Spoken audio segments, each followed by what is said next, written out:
Hello again everyone, and welcome back to the channel. In today's video we are going to be taking a look at arguably the most controversial Microsoft Flight Simulator product release to date. An aircraft which was initially highly anticipated by the community, but unfortunately I think it would be fair to say rather fell into the trap of overpromising and under-delivering upon its release. Today we are of course going to be looking at the FlightSim Studio's Embraer E175. In terms of the product itself then, the E175 launched just a couple of days ago and received quite a bit of coverage ahead of release. Given that, I'm sure that many of you are already pretty familiar with the aircraft. All the same, I was very keen to take a look for myself, and as ever I want to give the product a fair crack. I'm going to try as best as I can to come into this review without any preconceptions. As usual, we're going to be carrying out a full flight and indeed a full review of the aircraft from cold and dark all the way through to shutdown, to really try and dig into what the FlightSim Studio's E175 has to offer. The product is still in early access, and I do think that FSS could have been much clearer on that ahead of the aircraft's release, hence the controversy that we spoke about just a moment ago. Ultimately though, most of the confusion surrounding the add-on's fidelity has now been cleared up, and I think it is now made reasonably transparent exactly what you'll be getting for your money. This of course does mean that we aren't expecting a finished product here today. There will be issues and there will be features missing from the jet. Personally, I don't really hold any robust opinions regarding early access, but I do believe such projects need to be managed correctly of course. There needs to be some give and take, resulting in a win-win for both the customer and the developer. To my mind, it isn't acceptable to put out a half-finished product, offer it at quote-unquote a reduced price, and use early access as a bit of an excuse for any fundamental flaws with an offering. The FSS E175 is currently retailing at around $40 US, and whilst this is apparently a reduced price versus the final product, it is of course still no small amount of money. If one can buy a fully fledged PMDG 737 or Phoenix Airbus A320 for a similar sort of price, certainly I would still be expecting good things here from the FlightSim Studio's E175. Anyway, with that out of the way, our flight. As I say, we're going to be carrying out a full flight in the aircraft. We're currently on the ground here at Grand Junction Airport in Colorado. We're going to be operating American Airlines 4189 on a return service back to Dallas-Fort Woth. Again, we'll run through a full cold and dark start, full setup, taxi out and depart off runway 11 here at Grand Junction. Flight time over to DFW should be around 1 hour 40 minutes, so we'll cut down on some of that of course for the sake of the video. No VNAV in the jet currently, so we'll be manually calculating our profile during the descent and planning for an ILS approach into DFW later on today. We'll be cruising our way over at flight level 350. We're expecting 57 passengers on board the jet. We've uploaded £11,000 of fuel, although we'll discuss that a little bit more later on. So once more, going into the flight here with an open mind, we'll try and dig into the aircraft a little, see what we find along the way. I will also have to apologise for the frame rate throughout the video. It's pretty bad at times, probably doesn't make it all that enjoyable to watch. As best I can tell though, that is an issue with the product and not on my end. Usually the sim runs pretty smoothly for me. So of course I've had to leave that in, and whilst FlightSim Studios do mention that the product will have a quote-unquote medium frame rate, I think it's pretty important for you to see. Otherwise though, I do hope you enjoy the video and find it to be of use. As always, if you do, please consider giving it a like and subscribing to the channel. So starting with a quick look at some of the external fixtures and fittings on the aircraft. You'll get a pretty good opportunity later on in the video to see the jet on a macro scale, but we'll touch on some of the details here in terms of the modelling externally initially.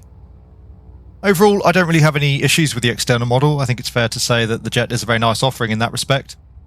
It probably is worth mentioning for the sake of clarity that FlightSim Studios did actually purchase the model of the jet from another developer. So whilst of course there would be some work involved with porting the model over, of course the majority of the work here in terms of the modelling has been done by someone else. The main reason I mention that, and I think it is important, obviously if you have purchased the product you're hoping for a fully polished, fully complete product at some point. And I do think it could be slightly misleading if you're using the quality of the model as a reference for the rest of FlightSim Studios' work. Again though, undoubtedly the detailing on the external model of the aircraft is very good, and also I do think a very nice job has been done in terms of adding details where it's necessary, where things are visible, and conversely removing detail where you're not really going to be looking for the vast majority of the time. For example, you can see the detailing there on the nose wheel, initially very nice, but if we actually come up into the wheel bay itself you can see the detail pretty much cut straight off. Personally, I don't mind that at all. Of course we do want to balance detail with FPS, although unfortunately it is worth mentioning as a little bit of a spoiler here, the FPS is not a strong point of the product overall. Texturing externally is also very good, very crisp, very clear, high resolution textures. You can see, for example, here the markings for the datum on the horizontal stabilizer is very readable. So externally, really not much I can fault with the jet. I think the external model is more than acceptable, above average, and the texturing very nicely done. Moving internally then, whilst the modelling of the cockpit very much holds up to the same standards as the externals of the aircraft, unfortunately I think it tends to fall down a little bit more in terms of the texturing. From certain angles and under certain lighting conditions, as I'm sure you've seen with some of the promotional materials, the cockpit can still look quite nice. But by and large, the texturing just looks a little bit off. I think there's a bit of an issue there with some of the PBR materials used. Often the textures look a little bit flat and a little bit plasticky. There are certainly products in the sim with far worse texturing, but I thought it was important to note here as, again, the promotional materials perhaps slightly misleading in that respect. Modelling, again though, is very good. You can see that the modelling details very much up to the sort of standards that we expect in the sim. As with the external model though, I believe the internal modelling also done by a third-party developer. It's probably worth mentioning that personally I have absolutely no issue with that, by the way. Of course it is easier to outsource these sorts of projects to a third party if the model already exists. Again, my only issue with it really is currently we don't have a decent reference in terms of what FlightSim Studios themselves are capable of. Certainly with the jet there is still a lot of work to be done on the systems. Most of the avionics are actually default in nature. FlightSim Studios are promising to continually update the jet and work, for example, on more sophisticated systems modelling, an updated FMC for example. But as it stands at the moment, and this is no slight on them personally, again it's quite hard for me to figure out whether or not that's really going to be achievable, given that we don't really have any evidence yet of what they're actually capable of. Detailing throughout the cockpit is very nice. Again, just one or two areas where the detailing has been toned down a little bit, presumably to try and save on some FPS. And the texturing, whilst, as I say, some of the PBR materials look a little bit off, is very crisp, very clear. You can see, for example, all of the placards there. Very easy to see, very readable. I think you'll get a pretty good feel throughout the video in terms of what I mean with the cockpit texturing, but just as a good example here, if you look at the back of the pilot's seat, I can see what FSS were going for with the texturing, but you can see it certainly doesn't look very photorealistic, and even the sheepskin there tends to look a little bit plasticized overall. I do mention as well later on in the video that we're going to run through the aircraft systems. Ultimately that got cut from the video here as the video ends up running a little bit long. Also, to be frank, in terms of the systems architecture, there's not really anything to show you there that's of particular interest. The aircraft does have some level of systems depth to it. I think it's fairly surface level currently though. Most of the aircraft's primary systems and controls do operate, but there's also certainly plenty that don't. We'll touch on some of those throughout the flight, but currently as it stands I would say the aircraft's level of systems fidelity is broadly on a par with most of the default aircraft within the sim. The displays themselves are very nice in terms of their visual representation. You can see here, for example, as well, we do have nice system schematics available. FSS has also made the aircraft pretty user-friendly in terms of the fact that it's touchscreen technology there on the nav display, or multifunction display. And similarly, if you mouse over the MCDU, you can actually input most of the data with your keyboard. Whilst drawn very nicely, the refresh rate on the screens though is pretty poor. FSS state with their marketing material that you can carry out all of the normal procedures with the aircraft.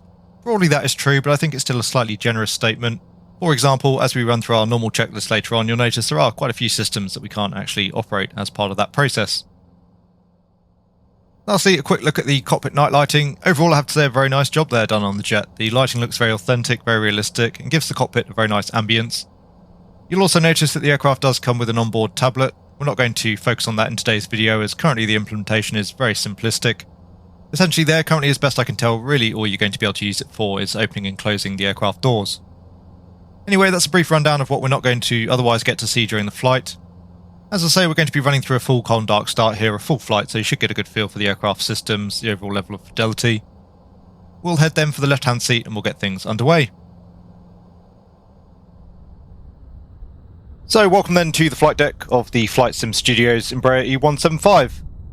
As you can see, we find ourselves on a cold and dark jet. We've just boarded the aircraft, so we'll run through the power-up checks, then make our way through to the pre-flight checks. First things first then, coming up to the overhead, we'll get the batteries on. So battery 1 and battery 2 both on. There are click sounds there for the switches, which is nice. You can hear as well some avionics sounds. Overall, the cockpit sound package is reasonable. We'll obviously get more of a feel for that as we go. Just cancelling the master caution there, we have both battery 1 and battery 2 discharging. We've also got the emergency lights not armed. We'll take care of that later on. You can see the batteries there just coming through 26.5 volts. Batteries do seem to discharge fairly quickly here. We don't have any GPU available, so we'll get the APU fired up. So just bringing the APU start selector through to the start position. Fire extinguisher panel, we should check and test that. You can see the test functionality there not available, and none of the switches or indeed the fire handles are operable. You'll notice as we go throughout the flight the systems fidelity is pretty mid-level at best, I would say. Anyway, fire extinguishing panel is checked, emergency exit lights can go through to ARM. A little bit of a pause there from the sim as well, FPS will cover later on, but the emergency exit lights are set to ARM.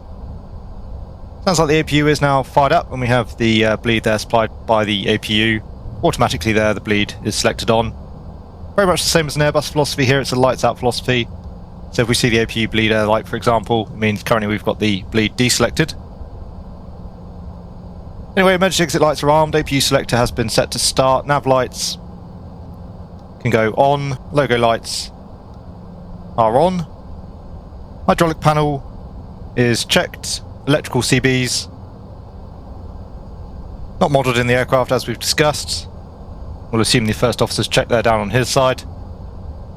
The digital flight data recorder panel is checked and again not currently operable in any sense.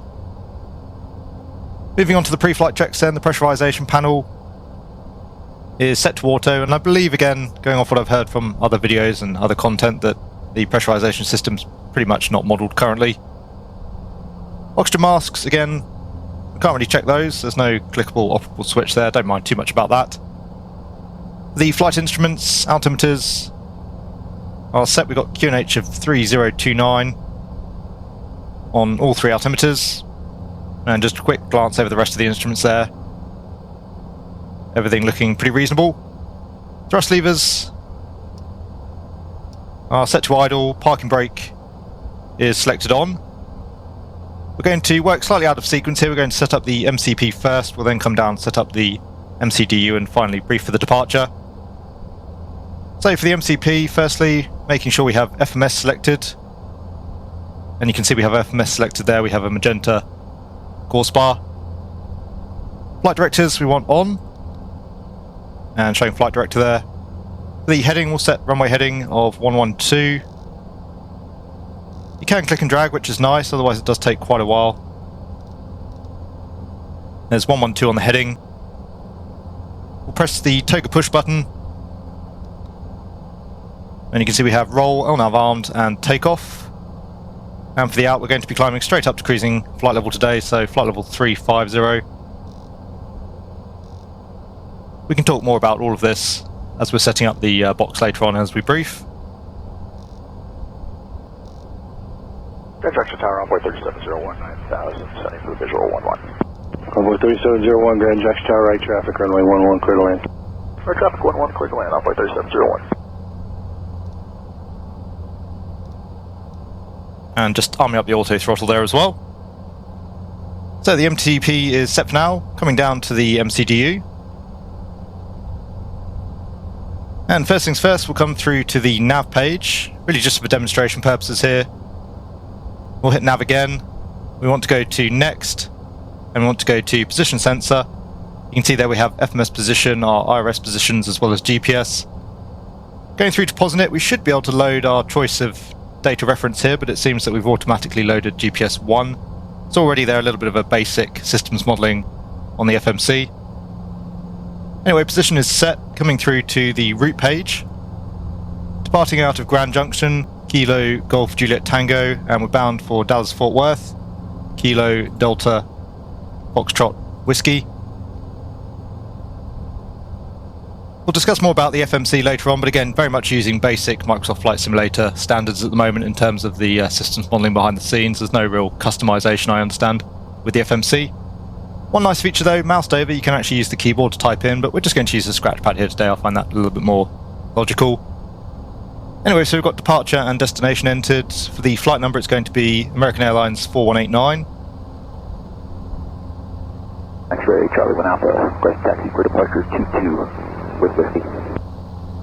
Once again, coming onto the next page, so we can set in our flight plan route. We want to put in the route first, we'll put in the departure and the arrival thereafter. So first waypoint is going to be waypoint Haggy, Hotel Alpha, Quebec, Hotel Yankee. So waypoint Hackey, After that, it'll be direct to the Papa November Hotel VOR. Interestingly though, I have put in the route previously, and it's actually picking up the incorrect VOR there.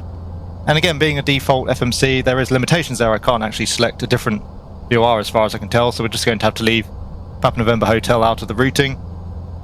After that, it's going to be waypoint Medano, Mike Delta Alpha November Oscar.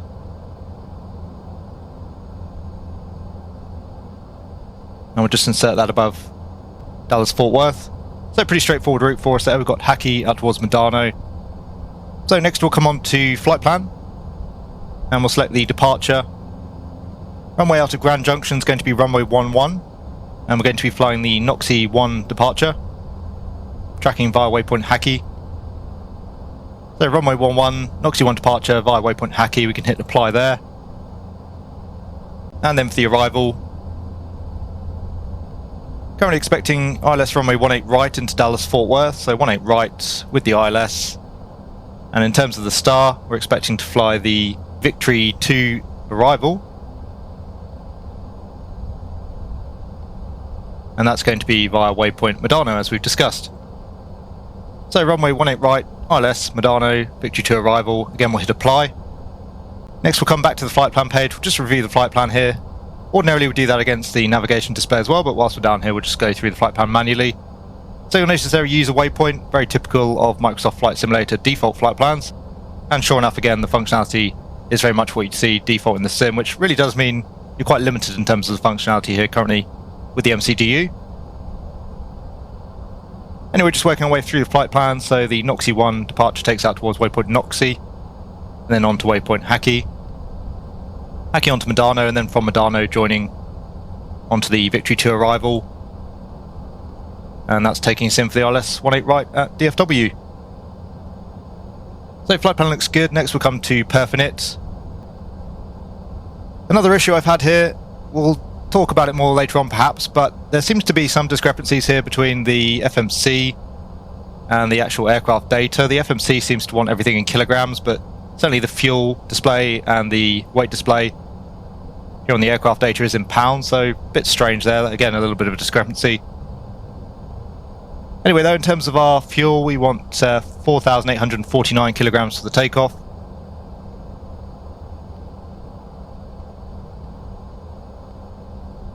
And expecting to land with 1,905. On to the next page. Cruise flight level is going to be 350. And cruise wind is going to be 252 at 77.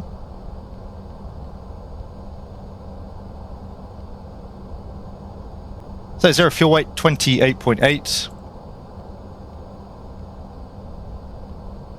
And that's giving us a gross weight of 33,873. You'll see in a moment, I'll display it later on, but that's going to give us an incorrect weight in pounds up above. Essentially it's giving us our weight in kilograms, but the display is in pounds. So just checking the last page there, you can see most of the functionality isn't operable. Next we'll come to perf again, this time to the takeoff data page. So runway heading 125. Pressure altitude 4,513 feet. It does give us a slope, dry runway for the takeoff.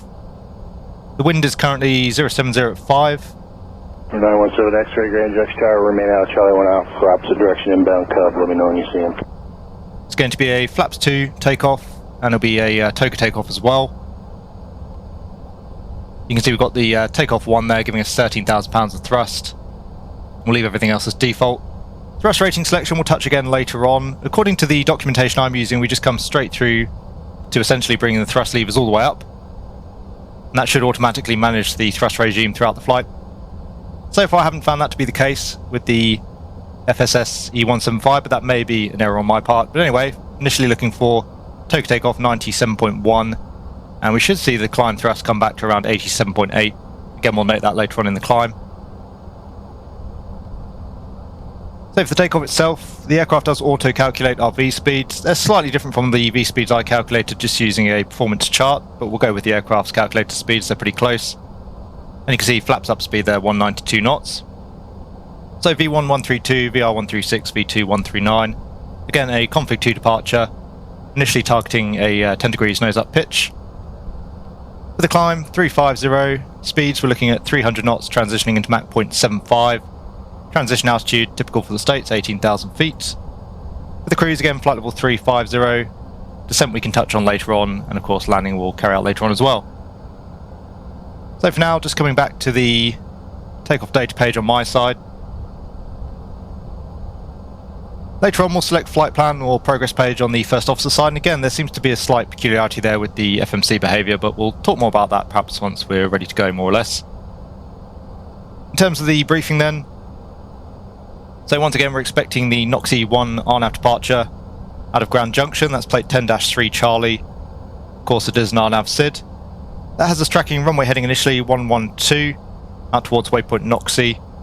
Interestingly there, I seem to call a minute ago the box said 125 on the runway heading, but anyway, 112 out towards NOXI, ultimately tracking out towards the south and then on towards waypoint Hackey. Doesn't look like we have any speed restrictions departing out towards the east. No altitude constraints as well there I can see on the chart, so again we're just going to be climbing straight up to flight level 350. In terms of the terrain, there is significant high terrain around the airfield. We have the highest sector MSA 11,400, that is in our departure direction. Looks like we have terrain up to around 13,300 feet on our departure track. Weather-wise, it's a nice day out of here. A little bit chilly, 1 degree Celsius outside, but it's pretty clear, no visible moisture around, so we shouldn't need the anti-ice. In terms of the taxi, nice and straightforward for us. We're just going to be pushing back onto Alpha, and then we'll take Alpha all the way down to the holding point Alpha 1 for runway 11. So that's about it for our preliminary cockpit preparation. As usual, we'll wait for the passengers to board here. We'll take a quick wander through the cabin. The cabin's actually modelled quite nicely in the FSS E175, so it's worth a look. And once we've got everybody on board, we're ready to go, we can come back to the flight deck. And we can touch on a few of the items we just discussed, and then run through our before start checks. Travel with American Airlines. We're glad you're here. This flight is on its way to one of our many destinations across the globe, made possible by our dedicated team members, who all do it for one reason: you. That's why your safety and well-being are so important to us. So welcome back to the flight deck. Everybody is now on board the jet. We've just closed up the last of our doors. As I say, we'll just touch on a couple of things here before we begin the push and start. So firstly, touching on that weight issue again, you can see that the fuel on board is given just in pounds. We've got about 11,000 pounds of fuel on board. The FMC, however, is in kilograms, and you can see there it's actually given us the fuel on board in terms of kilograms. So that zero fuel weight we've entered in kilograms, but you can see the weight here up on the MFD is actually shown in pounds, so that's obviously incorrect. I've tried putting in the zero fuel weight in pounds in the box. It does allow you to do that, but then it still gives you incorrect weights, as of course you've got the fuel there in kilograms. And previously as well, trying to enter the takeoff and landing fuel in pounds doesn't work. So I don't imagine, I could be wrong, but I'm pretty sure that there wouldn't be a discrepancy here between kilograms in the box and pounds on the aircraft. So a little bit of a strange issue there anyway, as I say, thought it was worth mentioning. Otherwise though, we've pretty much got the aircraft set to go here. In terms of the speed on the MCP, we've got V2 plus 10, so 149 there. Just come back to the takeoff page. You can see we've got 139 V2. And again, it's going to be a config 2 departure. So as I say, the aircraft pretty much set here, ready to go. We'll run through the before start checks. For the trim panel, trim's all in the green, we've got 6 units up. MCDU is checked. We'll just tune up Grand Junction as well. We don't really need it with the RNAV departure, but we'll go 1124 on nav 1. And I mentioned as well, it seems as though the FMCs are only talking to each other in a pretty broad sense. You can see we do have the origin with the correct runway selected there, as well as the destination, Dallas-Fort Woth. So there has obviously been some communication between the two units. But you'll notice otherwise the flight plan doesn't seem to have carried across. Be interesting to see actually as well. Yeah, it looks like the takeoff date hasn't carried across. There are situations on the Airbus, for example, where the two units can work independently, but it's very unusual. I'd be surprised if you have to enter the data into both here on the E175. Again, it's a little bit hard for me to say accurately, but so far, given what I've seen of the aircraft, I would probably put this down to a systems issue. Anyway, we'll come back onto the progress page for now on the first officer side. So the MCDUs are checked and set. Fuel quantity, we've got 11,150 pounds on board the aircraft. We need 11,000 according to the flight plan. Taxi and takeoff brief we've already discussed. The taxi here, we're just going to be pushing back onto Alpha. And for the takeoff brief, we'll run through that briefly again on the taxi out. Passenger signs are on. We've got the no smoking and the fasten seatbelt signs on. Doors and windows. Windows are closed, doors are closed, and just the cockpit door here to go as well. Again, you'll notice some stuttering, and you'll definitely be noticing that throughout the flight. The cockpit door is closed and locked. The rotating beacon is selected on. Hydraulic pump 3 alpha is selected on, and the overhead panel just having a quick scan through here to make sure everything is as it should be.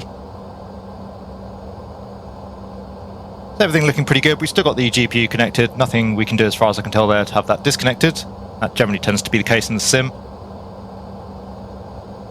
So we'll have the tug here move into position. Park brake can come off.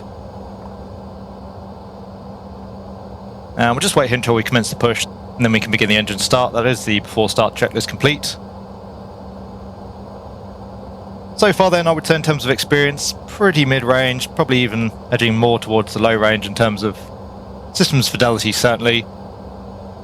Everything just feels a bit clunky at the moment. It's quite hard to trust any of the systems, particularly what's in the MCDU.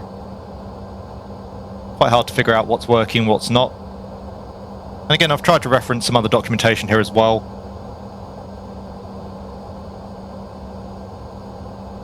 Anyway, we'll start number 2. So bring the start selector through to the start position.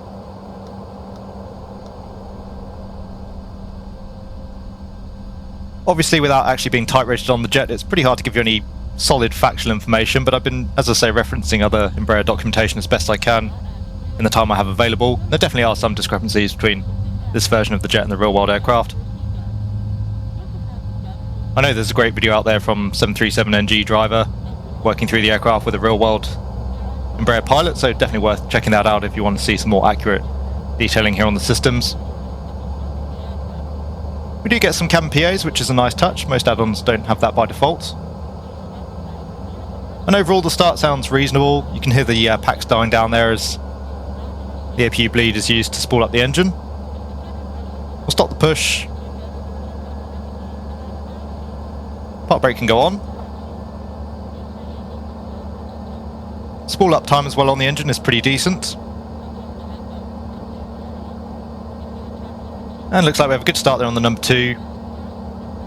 Stable there around 250 pounds per hour on the fuel burn, and about 420 degrees. We'll start the number 1.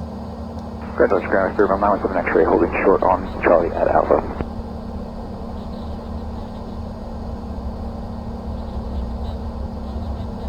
Let's have an X-ray, Grand Junction Tower, taxi on to Alpha Taxiway, hold short of runway 22. On to Alpha, hold short of 229 X-ray. So again, the spool up time pretty good. That N2 rate looks reasonable. We now have N1 rotation as well. Hydraulic 1 low pressure, we'll just cancel the caution there. And just coming through to the systems page, hydraulics. You can see the pressure is now coming up, presumably there as the engine takes the load. We'll touch more on the systems pages. I'm thinking we'll do that during the cruise, so we'll touch more on that later on. Now we'll come through to the map display on my side. Grand Junction Tower 917 X-ray, holding short 22 at Alpha intersection, ready for departure to this Alpha. November 917 X-ray, Grand Junction Tower, hold short of runway 22. Holding short 22 917 X-ray. So we do have 2 good starts. Running through the after start checks, flaps. Again, it's going to be a config 2 departure. So we have flaps 2 selected. And just monitoring the flap indication here. Again, the slat and flap extension looks pretty reasonable in terms of rate. We're just waiting here till we see config 2 indicated. Okay, so we have config 2, flaps are set, flight controls. Again, coming over to the systems page. I do like the fact as well the screens are very intuitive with the essentially touchscreen technology. So for the flight controls, interestingly here my flight controls are not working currently. Okay, there we go. I just had fully back on the stick a minute ago, I wasn't seeing any deflection. Maybe that's something to do with a mouse issue. Okay, so we have full up, pull down, and neutral. full left, full right, and neutral, and on the rudder, full left, full right, and neutral. I'm just wondering if we can replicate that issue again. So interestingly, it looks like when you've actually got the mouse over the MCDU, which as we discussed allows you to use the keyboard to type anything in, the flight controls don't actually work. I'm currently actuating my yoke here, and you can see no movement, so that's a little bit of a gotcha. That could definitely catch you out on approach. Need to make sure you don't have the mouse over the MCDU. Would be nice therefore to have the option to turn that functionality off. Anyway, flight controls are checked, ICAS, just the bleed APU valve open. We're expecting to see that. We're going to be leaving the APU on for the takeoff. So we are now ready for the taxi. Taxi lights can go on. Park brake is off. And we are all clear on the left. Same here on the right. The jet doesn't want to move under idle thrust, which I found to be a little bit surprising, but going off the other documentation I looked at as well, it did suggest coming up to around even as much as 40% N1 on the thrust, which seems awfully high to me, but it does say once you've got the E175 moving, it should continue under its own power idle thrust. Anyway, we've got about 30% N1 currently. And even then you can see the jet fairly reticent to move. The stutters are most noticeable, I would say, during the taxi, certainly during the turns.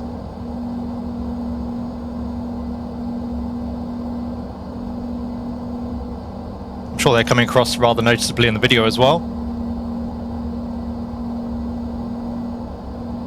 Just come back onto the status display for now. We'll need that in just a moment's time for the before takeoff checks. So in terms of how the jet taxis, it's certainly usable, but I don't really like the way it feels in terms of the taxi. Overall, it just feels a little bit sensitive, a little bit lightweight, I find, and probably it's that jerkiness more than anything that makes it feel unnatural.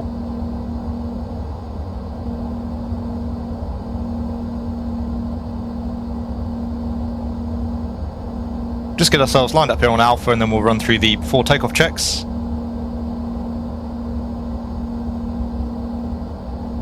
Yeah, so really quite bad stuttering, I would say, at this point, and usually my sim is pretty smooth. I only run at 1080p. I tend to have the frame rate locked at 60, but I can get anywhere up to even around 90 FPS without the frame rate locked, so pretty sure we're taking a significant hit here with the E175, and we'll talk more about the FPS specifically during the conclusions of the review. Anyway, lined up here now on Alpha, so we just continue down Alpha for Alpha 1. The before takeoff checks, the takeoff configuration, just hit the push button there. Okay. And we do have takeoff configuration okay. Brake temperatures are checked, showing around 50 degrees on the brakes currently. ICAS, once again, just the bleed valve and the takeoff configuration. We'll assume we've been cleared for the takeoff already here. It's obviously pretty quiet at Grand Junction. So we'll get the landing lights on and strobe lights on as well. And lastly, transponder will set to TARA, so coming down to the radio page again. And we have TARA selected. And again, we'll just come back to the takeoff page, bring up the V-speeds. So back through to map on the nav display. In terms of the departure briefing then, once again it's going to be straight ahead initially with a right turn after waypoint Noxie, climbing straight up to flight level 350. For now though, just continuing our way out towards Alpha 1, and we'll talk through a little bit more once we're down at the threshold of runway 11. 447 Delta Bravo, Grand Junction Ground, clear Farmington, Grand Mason 1, departure is filed, turn right heading 150, maintain 14,000, expect 19,000, 10 minutes after departure, Denver departure frequency 119.7, squawk 5163. Okay, so we are lined up here now on runway 11. In terms of the taxi, again, the jet didn't feel great on the way out. I think some of that would have come down to the FPS, but it certainly felt like it was taking bites out of the turn rather than being a nice smooth turn. Anyway, we're pretty much set, ready to go. Park brake is off. We're going to fly the departure manually initially, just to get a feel for the flight model. So coming from the thrust levers, there's 40%. Engines are stable. And takeoff.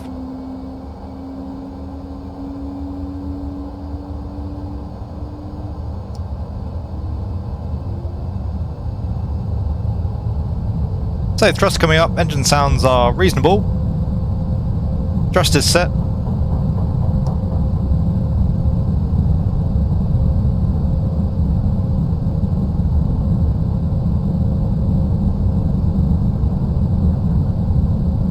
It's 100 knots. Again, the FPS is noticeably quite poor here during the takeoff.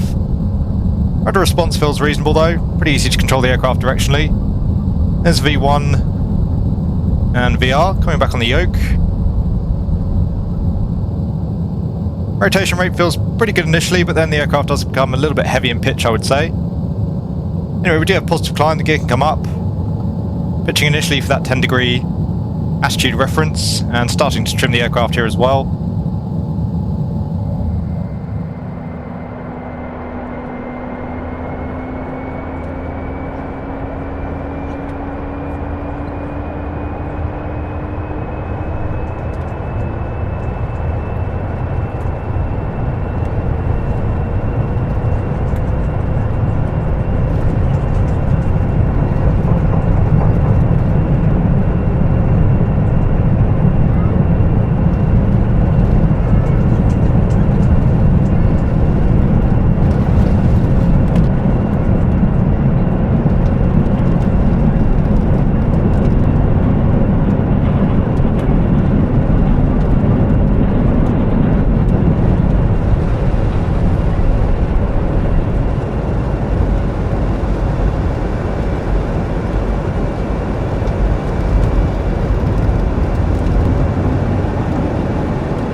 So just waiting until we come up through 1500 feet.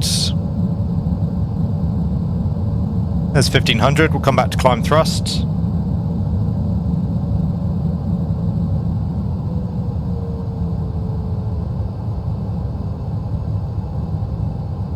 And we can start accelerating as well now. Initially we'll go for a speed reference of 200 knots.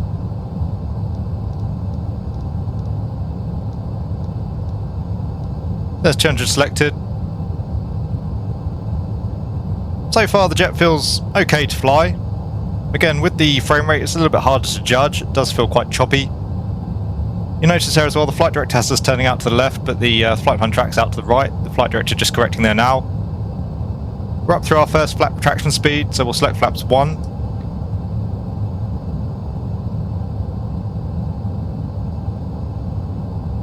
And again, we'll increase that speed now up to 20 knots. 447 Delta Bravo, Grand Junction Tower, hold short runway 11, waiting IFR release. Just come up through 8,000.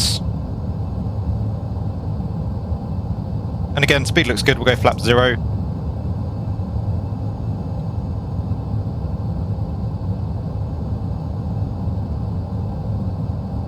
So nicely established here on flight plan track, we'll take the autopilot.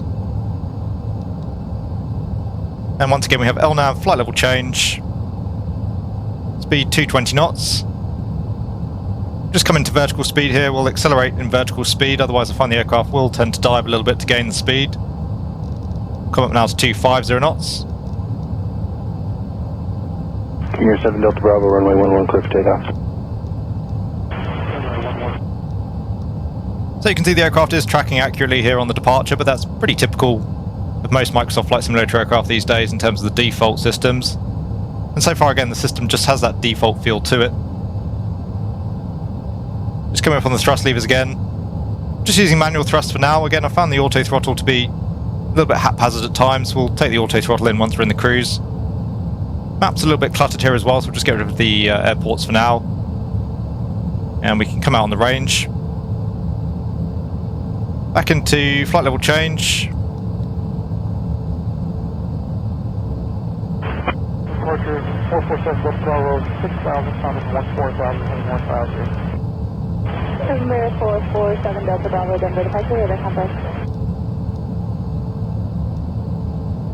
And just coming up through 10,000 feet, so landing lights can go off. Same for the taxi lights. We can start accelerating. Again, we'll do that in vertical speed. November 7 Delta Bravo heading 150, contact departure. 150, we're departure, 7 Delta Bravo. There's VS plus 1000. And climb speed initially 300 knots.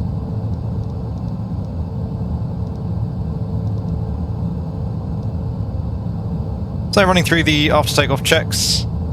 Flaps are up, landing gear is up. Pressurization is checked. APU can come off. And that's the after takeoff checklist complete. You can see we do have an APU shutting down prompt there. Systems depth. Again, there is some to the aircraft. It's probably, though, not much far above default at the moment.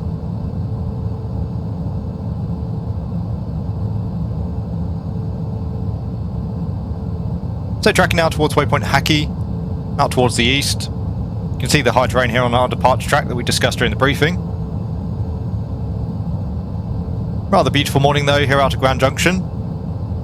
So just approaching 300 knots, we'll come back into flight level change once again, once we hit our target speed. So we'll just continue up in the climb for now, and as is typical, we'll come back for the setup, the top of descent and the arrival into Dallas. We'll perhaps touch as well on a few more aspects of the aircraft here during the descent.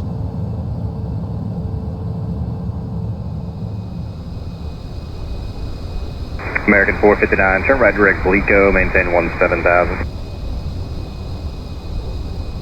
November 9 Sierra Charlie, climb and maintain 17,000. Climb 17,000, 9 Sierra Charlie. November 9 Sierra Charlie, turn right direct Ardia. Direct Ardia, 9 Sierra Charlie.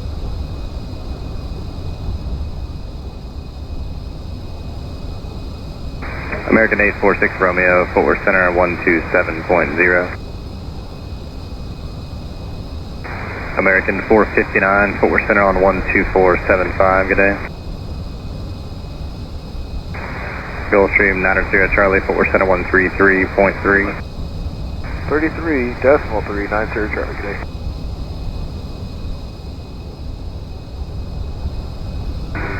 Spirit 1971, direct Tigger, maintain 17,000. Southwest 21, departure with a contact, climb and maintain 10,000. Up to 10,000, flat, Southwest 21. American 2078, just checking, I had a couple check on at once.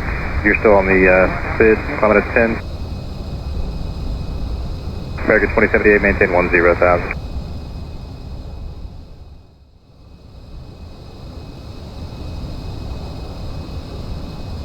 Departure, 6 stripe 202, 2,600, climb into the Gorilla 5. Big Shape 282, departure with a contact. Southwest 21, maintain 17,000, Fort Worth Center 133.3, good day. 33.3, up to 17,000, Southwest 21, goodbye.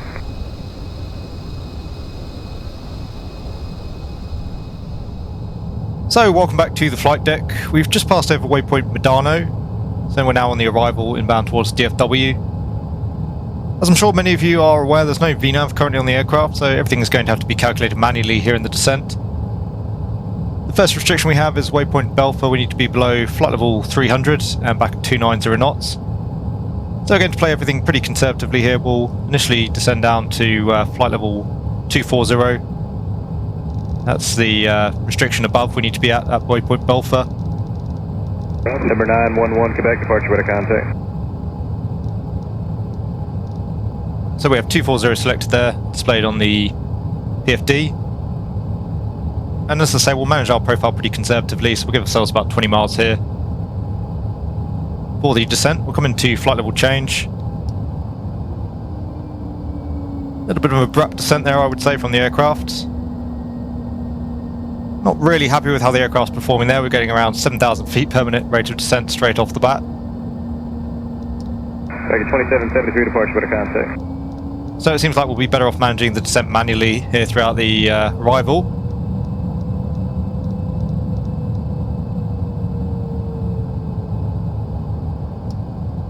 In terms of managing the speed, we'll bring that right back.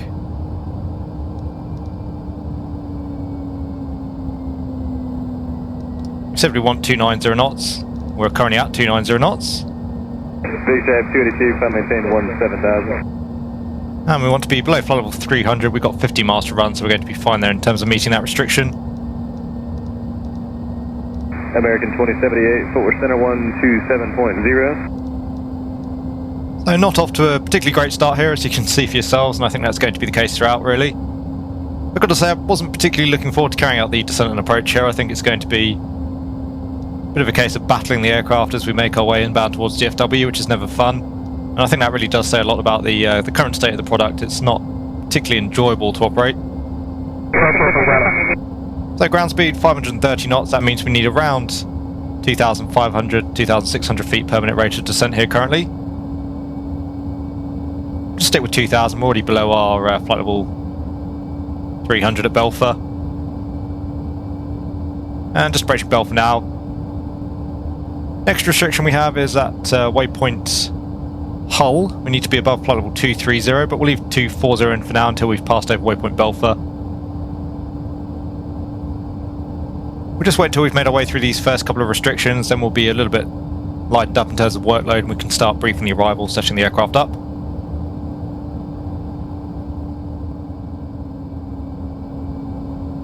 November 11 Quebec, turn right heading 230, climb maintain 17,000. Big Stripe 282, contact Fort Worth Center on 133.3. 133.3, have a day. Big Stripe 282. American 2834, departure ready contact. November 11 Quebec, clear direct to Rabbit. So in terms of the arrival for now, 7,000 feet, speed back at 250 knots for Zaman. In terms of our overall profile, just coming through flight level 240. Means we need about 96 miles to run. And showing about 87 there, so we're a little bit high currently, but we have actually got a downwind that we're going to be carrying out before we come back onto runway 31, so I'm pretty happy with where we are in terms of profile for now. And in terms of ground speed there, 466 knots, so a descent rate of around 2,000 feet per minute. Should do us quite nicely for now. We'll just increase that ever so slightly.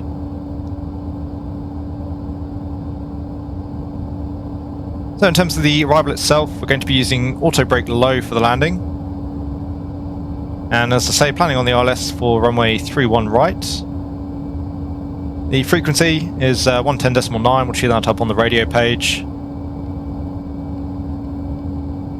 We've got 110.9 on nav 1.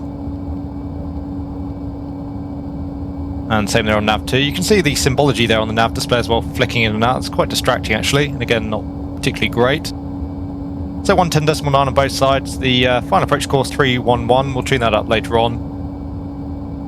Going down to a Cat 1 MDA of 723. So we'll go for a Barrow minima.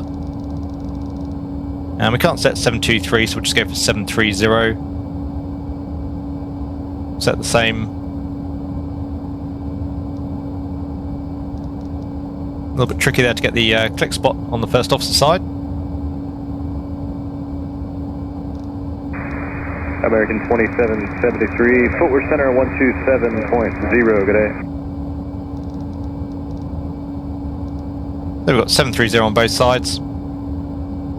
So as I say, down to a Barrow minima of 723. This approach is climbing to 1,100 feet, climbing right turn up to 3,000. Ultimately to take up the hold.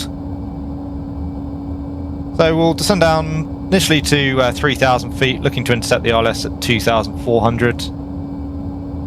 In terms of the terrain, there's nothing too significant around Dallas. The MSA is 3,600 feet. In terms of the weather, as we've already discussed, pretty windy morning there on the ground. We've got a wind that previously was 300 at 21, gusting 33. It looks like it's calmed down a little bit now. We're about 280 knots at 15, gusting 25.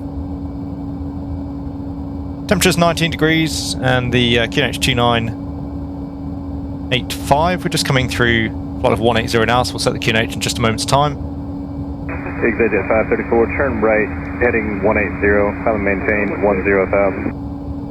Heading 180 up to 10,000, ExitJet 534. So we have 2994 in the sim, it seems, currently. And that's set across the board. Just another quick profile check here. So 17,000 feet. You need about 68 miles to run. And showing 65 now, so looking pretty good in terms of profile. Speed 400 knots, so we'll come back to 2,000 feet per minute again on the vertical speed. And just keeping an eye here as well on the altitude. Obviously coming through 10, we want to be back at 250 knots. Just coming on the range as well here on the nav display. American 2834, Fort Worth Center, 127.0, good day. So in terms of the landing itself, come onto the landing page. Looking at a landing weight 31.2 tons. Wind, as I say, has died down a little bit now. We'll go 280, 15 knots. And temperature, still 19 degrees. It's going to be a flaps full landing, cap 1. Landing speeds again, auto-calculated by the aircraft. The approach is going to be 131 knots. In terms of the landing itself then, landing runway 31 right with, as I say, auto brake low. Manual spoilers, I don't believe we can arm those currently in the aircraft. There's an issue as well with the spoilers. You'll notice we come onto the flight control page. If I use my hardware bind for these spoilers, they do actually work, but there's no movement there on the spoiler lever. FSS have been pretty clear about that. That's going to be fixed up later on.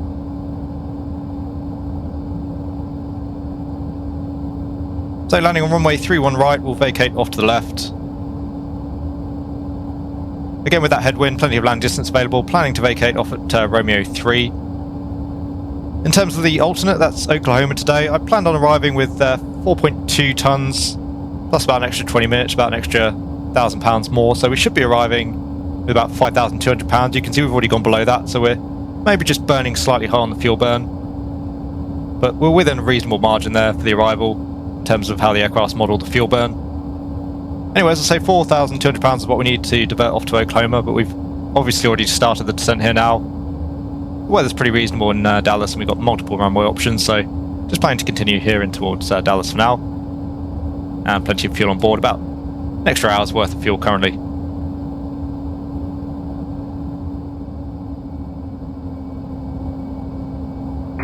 ExitJet 534, turn right direct Rabbit. Right, direct Rabbit, ExitJet 534. Archer, good afternoon, Southwest 444, 2.5. We're climbing via the KGJT. Southwest 444, departure radar contact. Japan Air 11 Heavy, climb and maintain 17,000. Okay, so we're just tracking in now for a bit of a left-hand downwind onto runway 31 right. In terms of the ILS, we have India Romeo Alpha identified. That is correct for 31 right. And levelling off here at 3,000 feet. We are a little bit low. We've got 15 miles to run. Parker, Citation 10 Tango Romeo is with you. Climb via the shift. Station 10 Tango Romeo, departure radar contact. We'll maintain 180 for now till around 8 miles. For me, by far and away, the biggest issue with the product currently is the frame rate. I'm really struggling to enjoy much of any of this flight with the FPS being as low as it is. Which, as I say, is very unfortunate.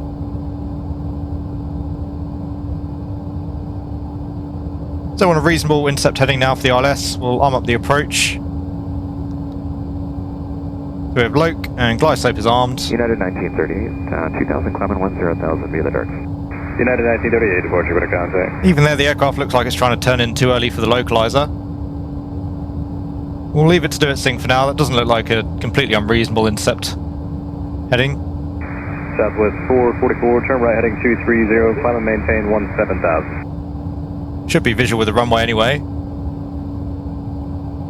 Just out star 11 o'clock. Right turn heading 230 and climb and maintain 17,000, Southwest 444. So showing 14 miles here on the ILS, just below the glide slope, so fine for the moment in terms of the approach. We'll take flaps 3. Let's go into 2735, turn right direct Rue, maintain 10,000. Japan Air 11 Heavy, Fort Worth Center 12475, good day.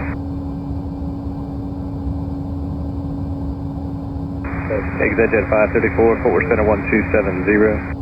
Not really sure there why the aircraft didn't just stay in heading until we actually intercepted the Loke. It's a little bit strange, but again, that is, I believe, from memory, pretty typical behaviour of a default aircraft in the sim. Just centering up our heading bug. 270, ExitJet 534.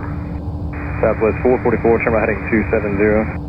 Right, 270 heading Southwest 444. Shortly coming off on 10 miles, expecting to see that glide slope come in pretty shortly as well. Once we've captured the loc. The FMA says we've already captured the loc here, but clearly we haven't. It's still fully off the scale currently. Just to make sure we don't bust through the glide slope, we'll just send down to 2400. We can do that according to the chart. There's vertical speed again. We'll just go with VS minus 400 for now. Verify heading Southwest 444. 270. 270 Southwest 444. But once again, what the aircraft is trying to do here is not really matching up with what we want to be doing. You can see we're still quite a ways out to the left of the runway currently. I think we'll come back into heading for now.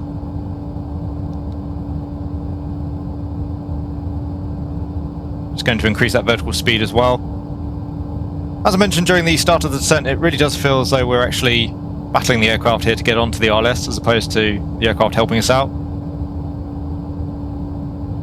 And again, that low frame rate just making everything much less enjoyable still. They're pretty much on the glide now, still waiting for that localizer to come in. For 0 Tango Romeo, turn right heading 220, maintain 10,000. 220, 10,000, continue. And there it goes. So once again, arming the approach. Speed can come back now to 160 knots. Due to Southwest 444, clear direct to Tigger. Direct Tigger, Southwest 444. And just coming through 8DME, we'll take the gear down. Taxi lights can go on. And again, showing glide slope armed. We should capture the glide momentarily. The aircraft pitching up and down a little bit there. There's glide slope. And 3,000 feet for the missed approach altitude. We have 3,000 set. We'll maintain 160 till 4. We'll take another stage of flap. So there's flaps 4. American Local 733, cross runway 18 right, hold short 18 left. Cross 20 right, hold short 18 left, local 733. Speed limit for flaps 5, 180 knots. There's flaps 5.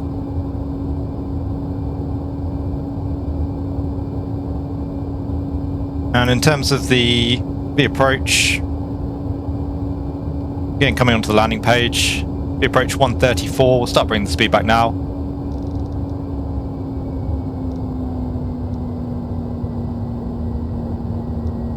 So 134 set, we'll go flaps full. And for the landing checklist, the gear is down, just waiting on the flaps. Indicating 3 greens on the gear. American Local 733, cross runway 18 left, kind of ground up 185 when you clear. Cross 18 left, back to 185, local 733. That's checked.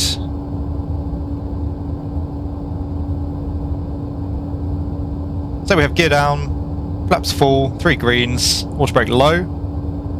Back of the approach, we are stable. Certainly we're more stable than the frame rate currently. I've never seen frame rates anywhere near this bad in the sim. The aircraft's doing an okay job of tracking the RLS, though to be fair, it's doing a pretty good job of maintaining the glide slope. Even some of the more sophisticated add-ons in the sim still have an issue with that.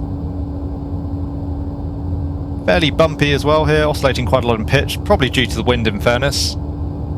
Showing about 23 knots off the nose. Looking good on the Pappy.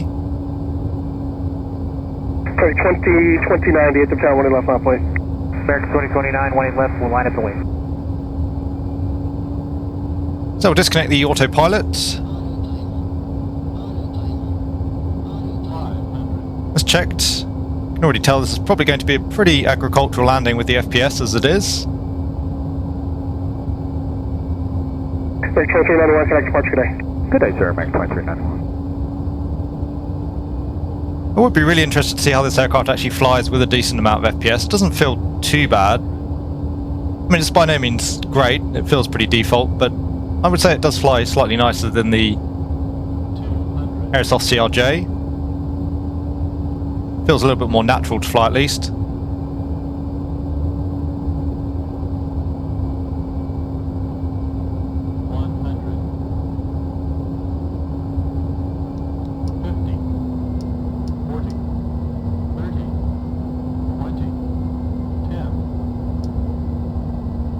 As we discussed, not the best landing.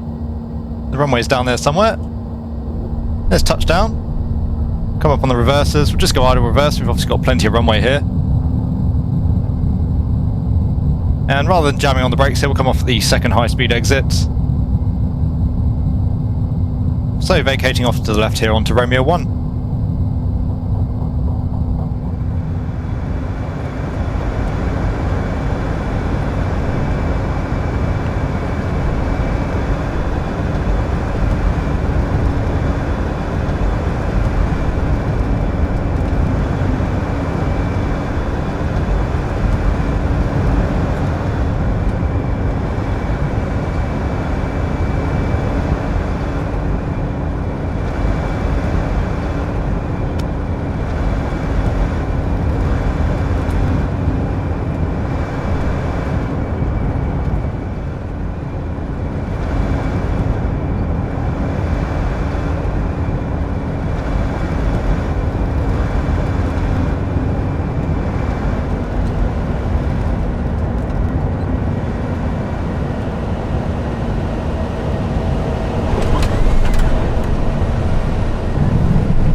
So we're just taxiing in here towards the satellite terminal, just held off on the outlining checks there so we can run through those in real time. So flaps can come up. Speed brake is stowed. We'll start the APU. And we can get the landing lights off, strobe lights off as well.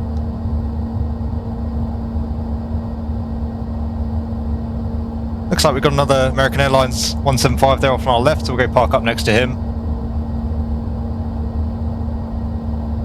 Look at 2029 RNFB Park 20 left, clear for takeoff. American 2029 RNFB Park, clear for takeoff 20 left. On to stand Delta 27 by the looks of things. American 2029, can I depart today? American 2029, over departure, good day. Taxi lights off. Tower 517 requesting on left 360 over 13 right.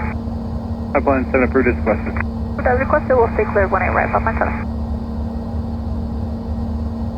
Looks as though the taxi in line doesn't quite match up with the parking bay there, but anyway, we'll go with the line. So park brake on. APU is available. We'll shut down the engines.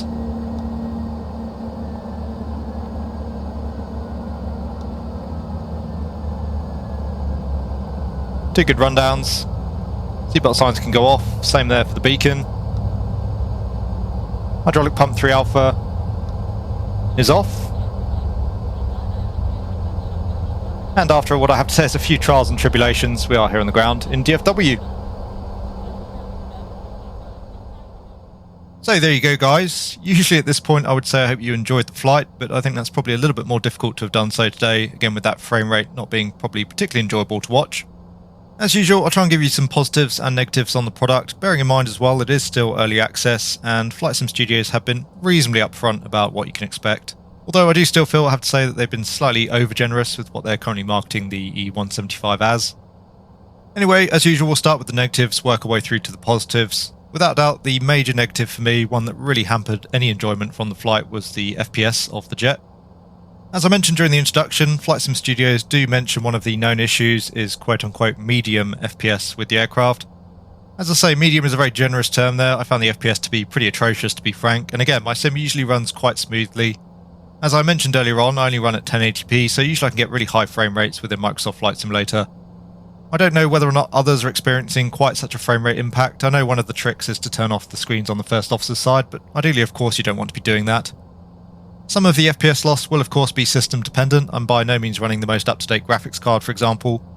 And actually, in terms of pure frame rate hit, the aircraft wasn't quite as significant as I was expecting. I was getting about 30 FPS in the E175 versus around 50 under the same scenario in the default Cessna 152.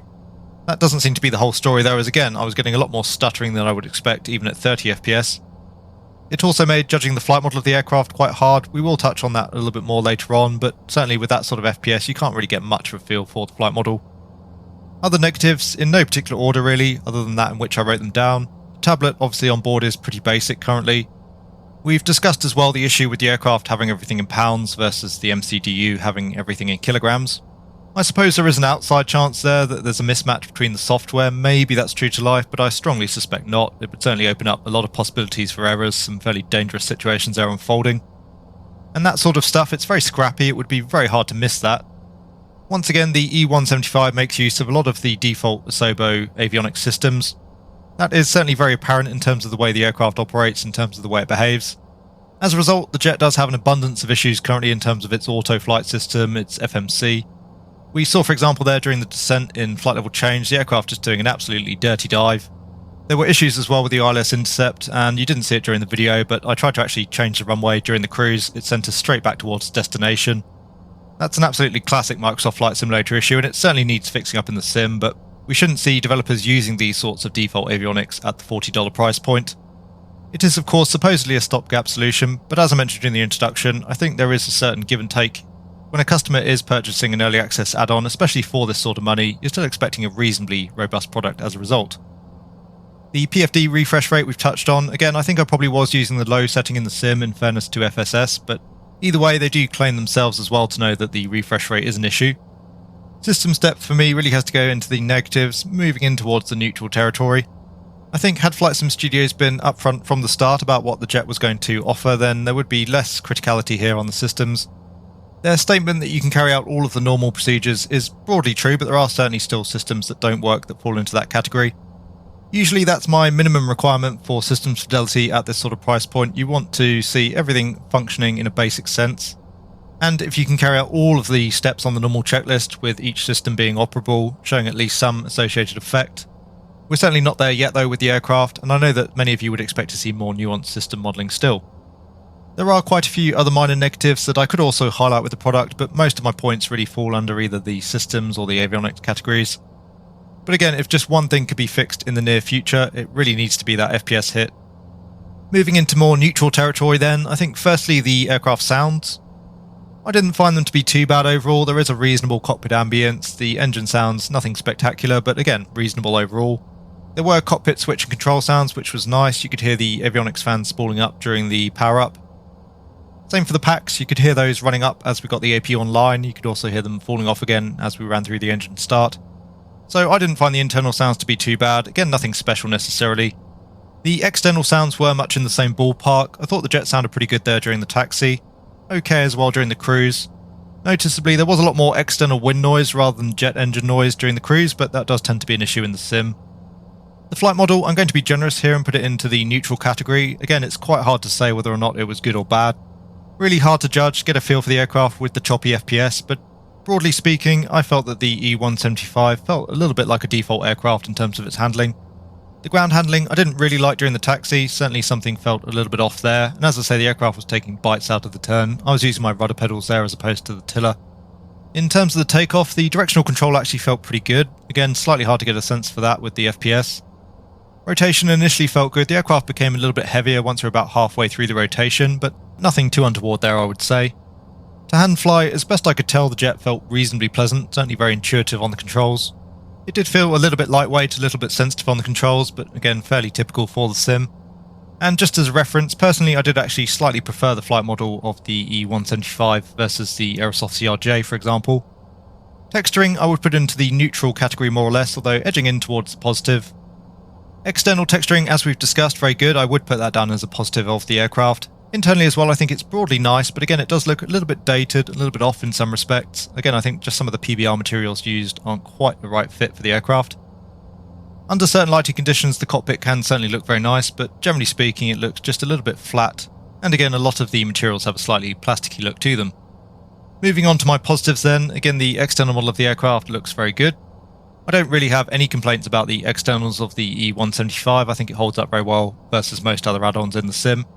Internally as well, I think the modelling is very good, and again everything seems to be modelled quite accurately. I didn't see any clipping, for example, on any of the controls whilst operating those.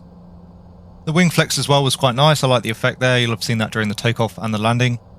And a nice little bit of ambience as well, I suppose another plus point for the sounds. You'll have noticed there's a couple of passenger PAs throughout the flight. The one walking through the cabin was an addition by myself, but the rest would default to the aircraft, which I thought was great. Again, you don't see that from too many add-ons. The documentation as well, from what I saw, seemed to be pretty good overall, fairly comprehensive, ran through quite a lot of the aircraft systems, the autopilot operation as well, for example. It looks as though the documentation also outlines what does and doesn't work, which would be very useful currently, as again there are quite a few systems still unfinished. And at times I was definitely struggling to wrap my head around what was working, what wasn't, what was a peculiarity of the aircraft versus a modelling issue. Again, for example, the FMC being in kilograms versus the aircraft in pounds. I think as a final positive, it's also worth giving FlightSim Studio some credit as well. They obviously received a lot of criticism, a lot of feedback initially during the product release. I do think there was definitely some significant missteps there on their part, but they do seem also to have been very receptive to customer feedback. We've seen plenty of other developers put out early access products and then generally blame the customer for any issues that the customer finds thereafter. As far as I'm aware, we haven't seen any of that with FlightSim Studios, and they've certainly been now much more upfront about what the product actually offers. And that, I think, nicely segues here into just my last few comments for the video. We'll just briefly discuss what I think of early access, and also the marketing of FlightSim add-ons in general. Early access, as I say, I don't have any fundamental issues with it personally. It can be a bit of a mixed bag, but sometimes it is a necessary evil for smaller developers like FlightSim Studios to bring in some cash and help fund the project further. That being said though, I do feel that the balance tends to skew fairly heavily in favour of the developer. Of course, it's well within their rights to do exactly that, but when you do start to see products that probably, I would estimate here, have another year to 2 years maybe of work, being released at $40, previously with older generations of sims, that might have been considered a reasonable concession for the price point. With Microsoft Flight Simulator though, and of course the increased audience that the sim brings in, again we have seen a significant reduction in the overall average price for a full fidelity jet. It's also worth bearing in mind as well, it is very easy to get bitten with these sorts of projects, they don't always get finished up. I certainly very much hope that FlightSim Studios continues with the product and has every success with it going forward.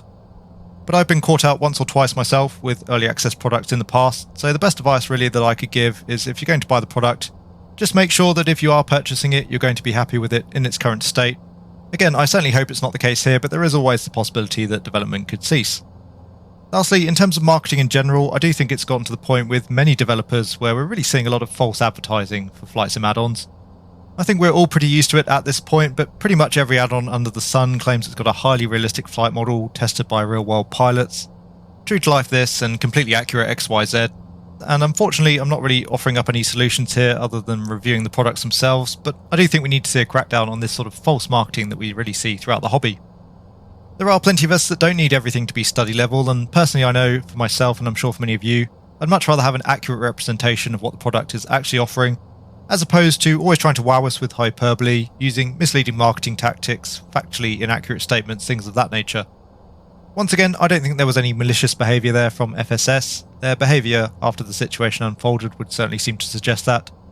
I do think though that they misjudged their marketing campaign, and I would say also I think they've misjudged here slightly the release of the E175. I think there is still a lot of work to be done on the aircraft, and as I say, a complete guesstimate on my part, but you're probably looking at another year at least of development. I never take any pleasure from making such statements though, and I certainly wish FlightSim Studios all the best going forward with the E175. I think the product has potential, and I think it's nice again that FlightSim Studios have been receptive to user feedback.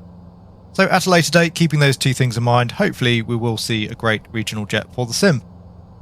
Anyway, ladies and gents, a little bit of a long-winded conclusion for you there, but I think they were all points worth making. Once again, I do hope you got some use out of the video, maybe even enjoyed it as well. If you do, then please consider giving the video a like. If you want to see more content from the channel, then certainly please consider subscribing as well. As always, I'd like to thank and recognise my channel members and patrons for all of their support, it is thoroughly appreciated. And as always, thank you to all of you for watching. I hope you're all having a great day wherever you are. Take really good care, and I will see you all again soon.